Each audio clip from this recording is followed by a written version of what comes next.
Allegations of racism at Delhi's Indira Gandhi International Airport. A Manipuri woman alleges racism by an immigration officer, claims the official asked her absurd questions about her nationality. Rain fury lashes large parts of the country. Madhya Pradesh, Gujarat, Assam worst affected. Lakhs displaced as surging waters enter villages in low-lying areas. The Met Department predicts more spike in the near future.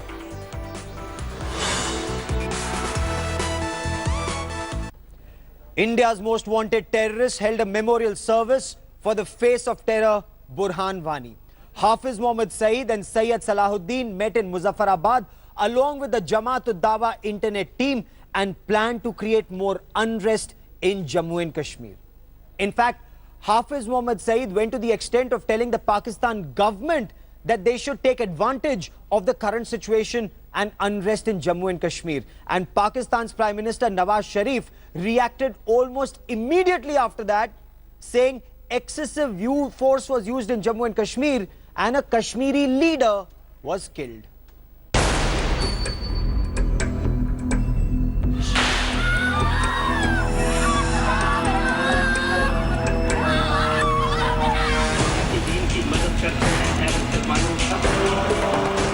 Hafiz Zayid, the mastermind of 26/11 Mumbai terror attacks.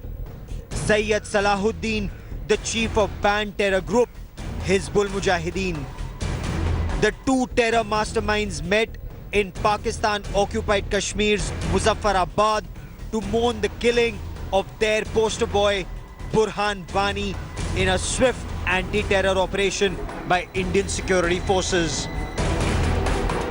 Burhan Wani और उनके साथियों की शहादत के बाद जिस सतह पर तहरीक चंद दिन के अंदर अंदर खड़ी हो गई है, मैं समझता हूं कि पाकिस्तान को सही मानों में कश्मीरी लोगों के जज्बात का एहसास होना चाहिए, जज्बात की तर्जुमानी करनी चाहिए. The terrorists decided to intensify so-called jihad in Jammu and Kashmir. They urged Pakistan to take advantage of the situation, send in more terrorists across the LOC into India and create hatred for India on social media. The social media team of Jamaat-ud-Dawa, a front of terrorist organization Lashkar-e-Taiba, was a part of this meeting. And according to intelligence agencies, more than 300 accounts in Pakistan have since been online abusing the Indian armed forces, writing provocative anti-India messages. Hafiz Zayid also urged Pakistan government to internationalize the Kashmir issue. Pakistan हुकूमत से हमारी गुजारिश है और तमाम सियासी पार्टियों से कि इस मौके से फ़ायदा उठाकर कश्मीरी हुर्रियत पसंदों के साथ देने का खुला ऐलान किया जाए. Within 24 hours of Hafiz Zayid's command, Pakistan's Prime Minister Nawaz Sharif issued a statement criticizing India for killing Burhan Wani and alleged excessive use of force. This is ample evidence of Pakistan fueling unrest in state of Jammu and Kashmir. Two designated global jihadis are inciting violence in the valley. And the Pakistan Prime Minister is not doing much except for following the commands. With camera person Anil Jaiswal, this is Kamaljeet Sandhu in Delhi for India Today.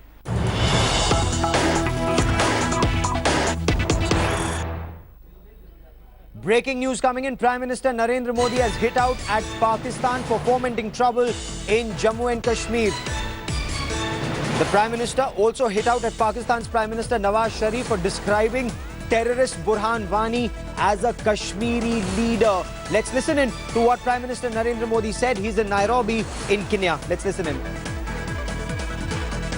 As President Burhan said in Delhi in October last year, terrorism is an evil that knows no boundary, had no religion, no race and no values. Indeed, we live in a world where preachers of hate and violence are threatening the fabric of our society. As young dynamic citizens of Kenya and as members of the African society, you will need to be watchful of those who spread radical ideologies and be equally condemning of those who give shelter to terrorists and use them as political instruments. Youth can also play an important role in building a counter-narrative to extremist ideologies. And back home, the Kashmir Valley continues to simmer. There was curfew in Jammu and Kashmir, in Srinagar and some other parts, 2 days after Burhan Wani was killed in an encounter in Kokarnag. Unruly mobs continue to clash with the security forces. The police have enforced curfew in most parts of South Kashmir. North Kashmir, by and large, remained peaceful.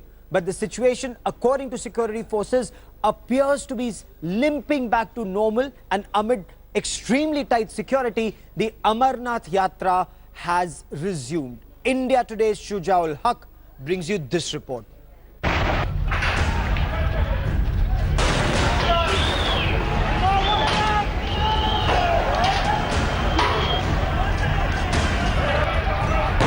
The valley of Kashmir remains engulfed in flames.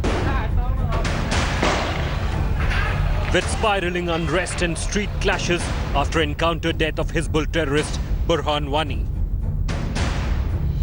A worried centre after rushing additional troops is keeping sharp watch.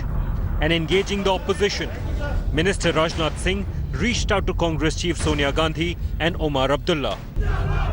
Chief Minister Mehbooba Mufti, facing a massive outrage, has played to the gallery, pledging a probe into use of excessive force by security personnel and seeking help even from separatists.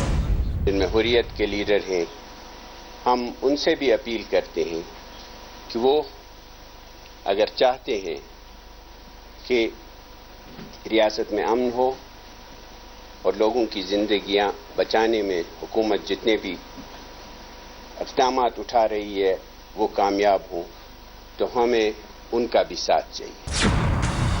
But her government is also groping for answers. You were extremely terse when 2010 happened. You were urging Omar Abdullah to resign. Will Mehbooba Mufti resign along with the cabinet? I am not answering any questions. Thank you.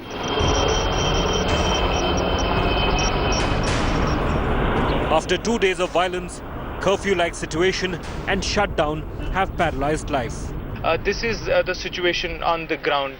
Most of these streets have been completely off the bound for local population, with restrictions and curfews being put in place. Mobile internet, train services and university exams remain suspended. In a big relief for thousands of Amarnath pilgrims who remained stranded in various parts of the state, the yatra began under tight security cover. The blockade of arterial Jammu-Srinagar highway has led to prices of essential commodities skyrocketing. Sir इस दिक्कत ये आ रही है कि sir दुकानें बंद है, सब्जी नहीं मिल रही, दूध नहीं मिल रहा सर, प्रॉब्लम तो आती रहती है. बाजार पूरा बंद है, कुछ भी नहीं. हमें तो कोई यहाँ के रहने वाले नहीं है, हमें ये भी नहीं पता कि कहाँ से दूध मिलेगा, कहाँ से सब्जी मिलेगा, कहाँ से कुछ खाने को मिलेगा. An unfortunate fallout of the rampant stone pelting. Valley's biggest hospital is receiving over 40 patients with critical eye injuries per day. Many, doctors fear, will lose their eyesight forever. Pakistan continues to stoke the fire.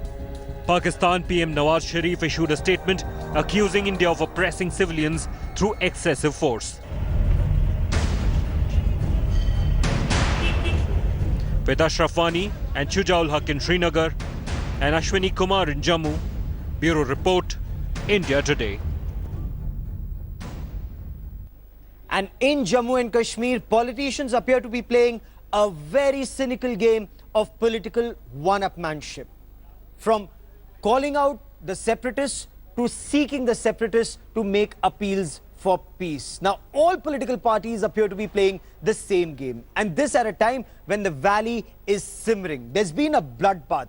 25 people have been killed. But as our politicians bicker, Pakistan has once again started a very, very controversial pitch. Pakistan's Prime Minister Nawaz Sharif and Pakistan's terrorist-in-chief Hafiz Zayid, they almost appear to have joined hands. They're speaking in one voice about Kashmiri leader Burhan Wani and the alleged use of excessive force in the killing of a terrorist.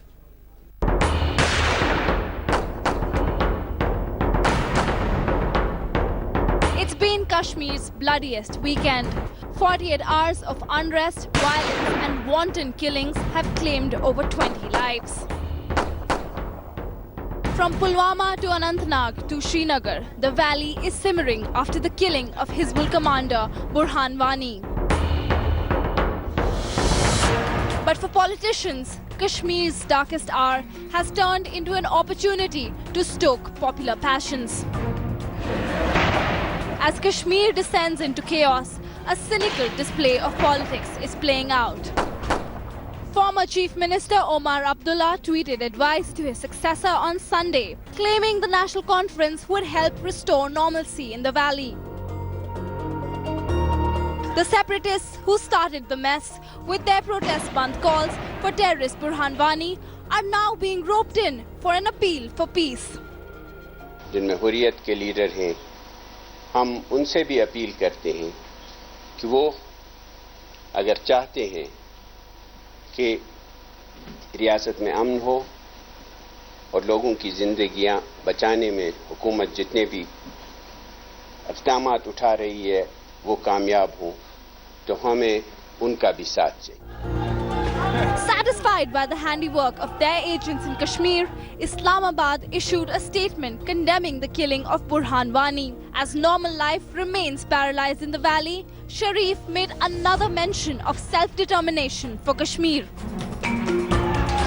As ripples of unrest spread across the valley, it's perhaps natural for Pakistan to wade into the controversy. But isn't it inexcusable for the politicians of Kashmir to inflame sentiments in tumultuous times? With inputs from Kashmir and Islamabad, Bureau Report, India Today. Let's now shift focus. We'll talk about the controversial Islamic preacher, Dr. Zakir Naik. He's in the line of fire for allegedly motivating terrorists to carry out terror activities.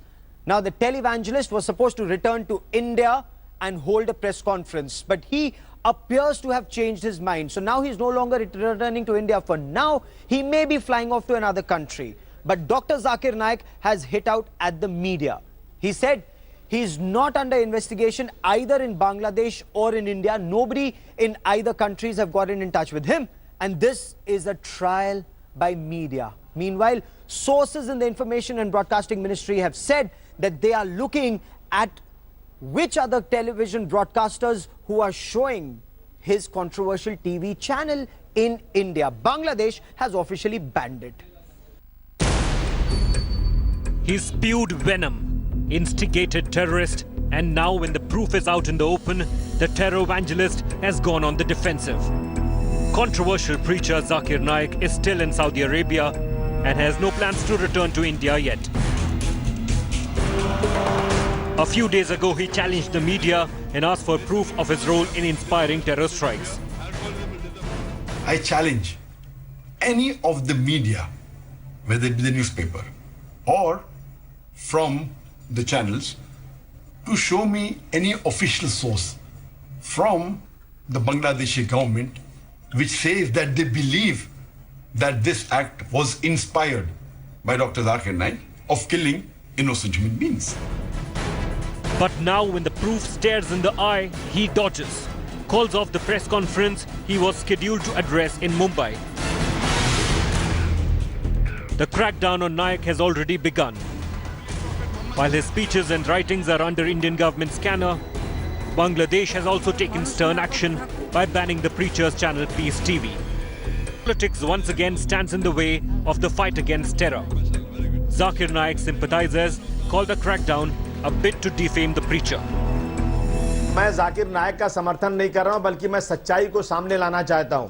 Zakir Naik साहब पिछले 25 सालों से इस्लाम research foundation चला रहे हैं, लाखों लोगों को मैदान में जमा करके, सिर्फ हिंदुस्तान में नहीं बल्कि सारे मुल्क, सारी दुनिया में जा करके वो जो है तकरीरें करते हैं और बड़े बड़े धार्मिक लोगों के सामने बैठ के बहस करते हैं, लेकिन आज तक इनके ऊपर टेररिज्म का कभी भी कोई सवाल नहीं लगा।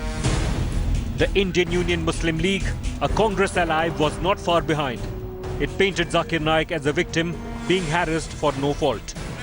The support pouring in for the man whose speeches are said to have incited the Dhaka attackers has sparked off political debate. He never propagated terrorism. He never said that go and do the bomb blast and become a human bomb. He never said. Now out of context, if somebody picks and chooses some sentences for his or her interest, then that is different. However, the question still remains, if Naik really has nothing to hide, why isn't he ready to face the Indian law? Bureau Report, India Today.